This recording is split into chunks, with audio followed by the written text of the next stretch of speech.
Perché la Torre Eiffel ha proprio quel profilo? Che cosa ha guidato Eiffel nella progettazione della sua torre? In questo video vedremo come alcuni strumenti matematici che si studiano al primo anno di università permettano di dare una risposta a queste e altre domande. Il calcolo differenziale e le equazioni differenziali sono strumenti matematici che, lungi dall'essere un limite alla creatività, sono state sfruttate da Eiffel per dare forma alle sue idee. Oltre che da considerazioni di carattere estetico, Eiffel è stato guidato anche da un principio fisico-matematico. Ed è interessante notare come spesso le idee matematiche conducono a forme di estrema bellezza.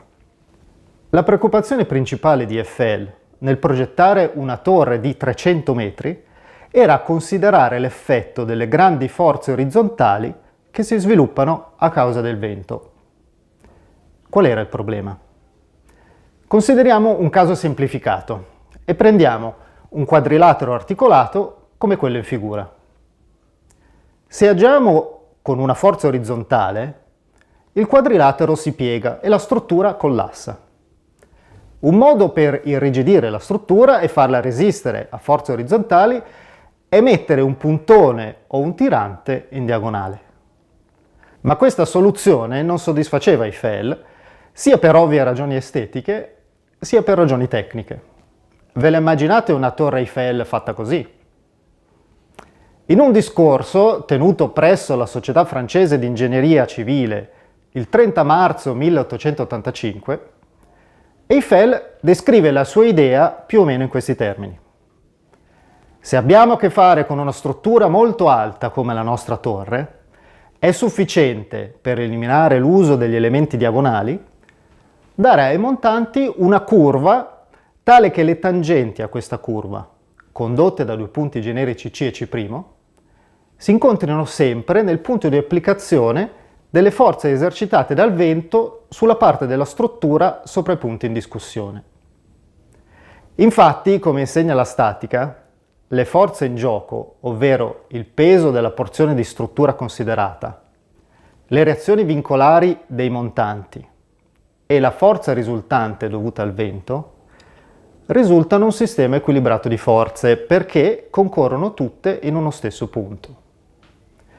Non abbiamo bisogno quindi di alcun tirante obliquo per bilanciare le forze del vento e far stare in equilibrio la torre. Come si traduce questo fatto in un problema matematico? Come si può trovare da questa condizione grafica l'equazione del profilo dei montanti? È a questo punto che entra in gioco e diventa indispensabile la matematica. Introduciamo la variabile x che misura l'altezza della torre a partire dalla cima. Per semplificare il problema supponiamo, abbastanza ragionevolmente, che per ogni porzione di lunghezza x0 la forza esercitata dal vento sia orizzontale e applicata a metà della porzione considerata, ovvero ad una distanza x con 0 mezzi dalla cima della torre. La condizione di Eiffel, semplificata, si traduce quindi nella richiesta che la retta tangente alla funzione y uguale f di x, nel punto di ascissa x con 0, intersechi l'asse delle x in x con 0 mezzi. Poiché l'equazione della retta tangente è questa, imponendo il passaggio per il punto di coordinate x con 0 mezzi 0, la precedente condizione diventa questa, che può essere semplificata così. Il punto x con 0 è del tutto arbitrario.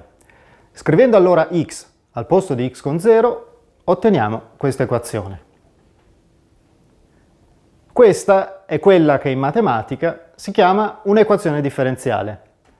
Di solito si scrive y al posto di f di x, cosicché il modo più comune per formulare la condizione di Eiffel è x per y' uguale 2y. Come si può verificare direttamente per sostituzione, la soluzione generale di questa equazione è questa, dove c è una costante di integrazione. Questa soluzione rappresenta una parabola. Abbiamo quindi che la condizione di Eiffel nella versione semplificata che abbiamo studiato noi implica un profilo parabolico della torre, dove la costante c determina l'apertura della parabola. In realtà si può dimostrare che senza la nostra semplificazione delle forze del vento applicate in x0 mezzi, avremmo trovato un profilo esponenziale della torre e non uno parabolico. In conclusione, abbiamo visto come con semplici considerazioni di carattere matematico, Eiffel sia riuscito a coniugare esigenze estetiche ad aspetti progettuali e a produrre in questo modo una delle costruzioni più ammirate in tutto il mondo. Come scrisse lo stesso Eiffel, sono convinto che la torre possegga una sua intrinseca bellezza. Il principio primo dell'estetica architettonica è che le linee essenziali della costruzione coincidano perfettamente con la sua utilità.